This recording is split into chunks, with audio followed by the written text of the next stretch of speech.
नमस्कार दोस्तों। समाज को आईना दिखाने वाली एक कहानी, शादी का असली गहना। माँ, तू क्यों चिंता करती हो? समय आने पर सब कुछ हो जाएगा। और हाँ, इतना कंजूस मत बनो। इतने गहने क्यों ले रही हो? मुझे नहीं पसंद है।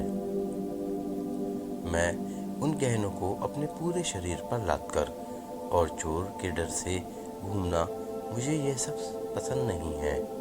तुम्हारा ज़माना चला गया है। अब अपनी आंखें खोलिए और अपने सामने दुनिया को देखिए। यह कितनी खूबसूरत है। माँ, मस्त रहिए और अपना जीवन एंजॉय करिए। माँ, पूरी दुनिया तुम्हें और पापा को घुमाऊंगी। सारी खुशियाँ आपके चरणों में लाकर रख दूंगी। उसके बाद ही मैं शादी करूंगी। मैं एक बेटी हूँ तो क्या हुआ, मेरी भी जिम्मेदारियाँ हैं। अब मुझे सिर्फ अपने कैरियर पर ध्यान देना है। चिंता मत कीजिए, समय आने पर सब कुछ हो जाएगा। नव्या बेटी अपनी माँ की माँ बनकर अपनी माँ को समझा रही थी, लेकिन चेतन शांत था, क्योंकि वह जानता था कि नव्या खुद लाखों का गहना है। नव्या विवाह योग्य हो चुकी थी। नव्या की माँ कादम्बरी उसकी शादी के पीछे पड़ी थी। आखिर वह माँ थी ना, आसपास के रिश्तेदार थे ही जोर देने के लिए, लेकिन नव्या अपने पैरों पर खड़ा होना चाहती थी। इसलिए वह शादी के बारे में नहीं सोच रही थी। इसलिए इस फालतू की चर्चा में उसे कोई दिलचस्पी नहीं थी। कादम्बरी सिर्फ एक वाक्य कहती थी, पढ़ाई करना तो तुम शादी के बाद भी सीख सकती हो।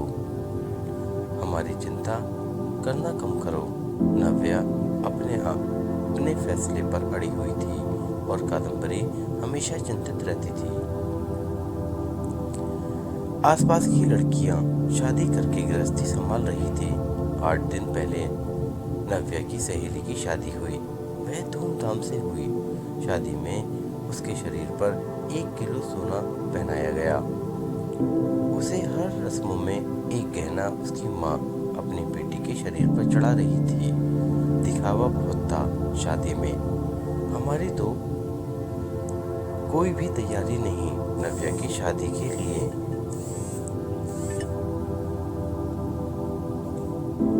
चेतन तो किसी बात की चिंता नहीं करता था। उसे याद आया, नव्या जब इस दुनिया में आई तब कादम्बरी के ससुर चेतन को बोले, चेतन लड़की हुई है रे पापा, अब दहेज की तैयारी में लग जाओ। कादम्बरी को बहुत बुरा लगा यह सुनकर। पिता बनने की बधाई देना तो दूर, दहेज की बात करने लग गई। लेकिन चेतन इतना खुश थे कि मेरी संतान के रूप में पहली ही बेटी हुई है। वह उसका लाड प्यार करने में मग्न रहता था। वह उत्सुकता से नई नई चीजें नव्या के लिए ले आता। मूल रूप से नव्या बहुत बुद्धिमान और तेज तर्रार थी। वह उत्सुकता से नई नई चीजें सीखने के लिए इच्छुक थी। नव्या धीरे धीरे अच्छे संस्कारों में बढ़ती जा रही थी। शिक्षा के क्षेत्र में वह हमेशा अव्वल रहती थी। नव्या ने मेरिट को कभी नहीं छोड़ा। शोकेस विभिन्न योग्यताओं, प्रमाण पत्र और ट्रॉफियों से भरा हुआ था। चेतन बोलता था, बस नव्या का सपना साकार करना है। इसलिए फिर उसकी शादी के लिए बचत वगैरह वह करता रहता था।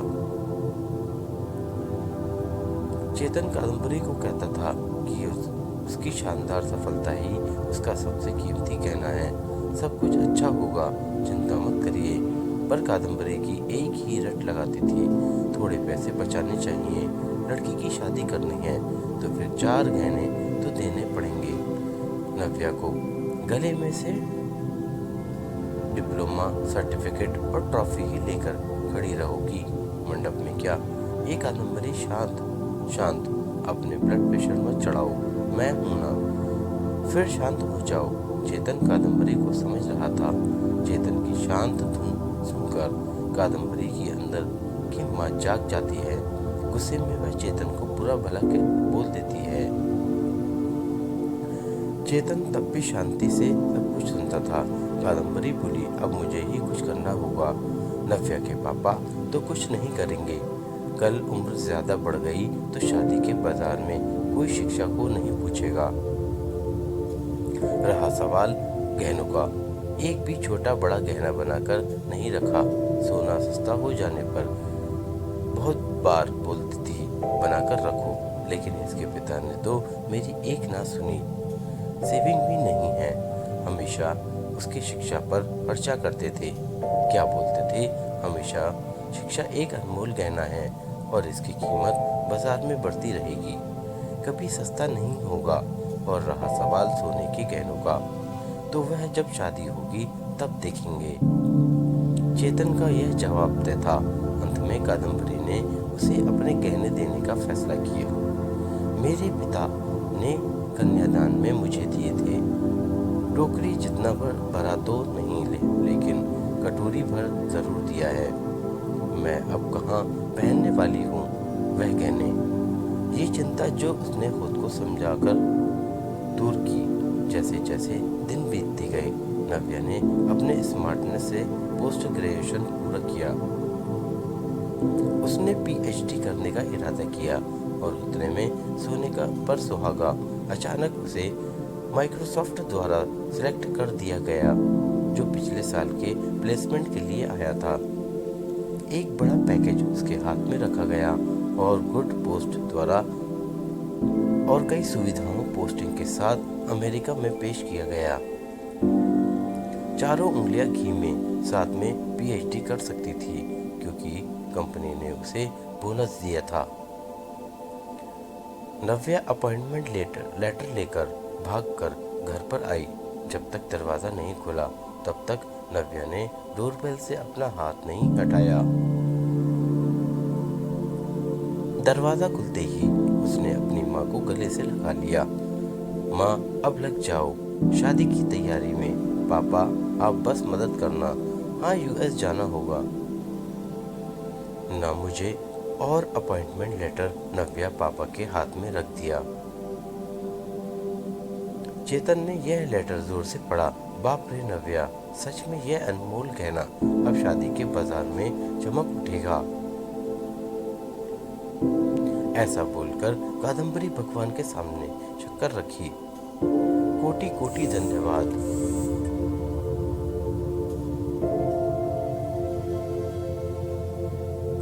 आपका भगवान जी। ऐसा बोलकर भगवान को हाथ जोड़कर नमस्कार किया।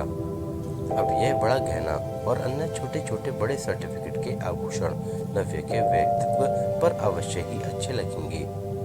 कादम्बरी, फिर बताओ सोना लेने कब जाना है? चेतन ने उसे टोंट मारा। इसमें कोई संदेह नहीं है कि उसकी शादी में उसके गुणों के आधार पर अर्जित अमूल्य गहने निश्चित रूप से उसके सौंदर्य बढ़ाएंगे चेतन जी। और वह मेघावी पदक और बड़ी बड़ी ट्रॉफी, अन्य पद्म भूषण दुल्हन की शोभा और बढ़ाएंगे। यह हीरा हमारे मानस के जीवन में बिल्कुल फिट बैठता है। चलेगा ना आपको? दरवाजे पर शर्मा फैमिली खड़ी थी। अच्छा रिश्ता नव्या के लिए चलकर आया था। उनका मानस भी एक अनमोल रत्न था। सुंदर, सफल, प्रसिद्ध। अगर एक असली मोती को अपनी असली गुणवत्ता और तेज बनाए रखना है तो संदूक में बंद रहकर समुद्र के तल में चुपकर रहना पड़ता है, तभी मोती की कीमत बढ़ती है। आया क्या समझ में चेतन जी? शर्मा जी ने चेतन की तरफ देखकर मानस की तरफ देखा। कादम्बरी अंदर खुद कुछ चिकोटी काट रही थी और सोच रही थी कि आखिर कौन से गहने का तराजू भारी है। आखिर शिक्षा एक अनमोल गहना है, उसे जोर से डर नहीं लगता है और उसे पहनने और तिजोरी में बंद करने की आवश्यकता भी नहीं है।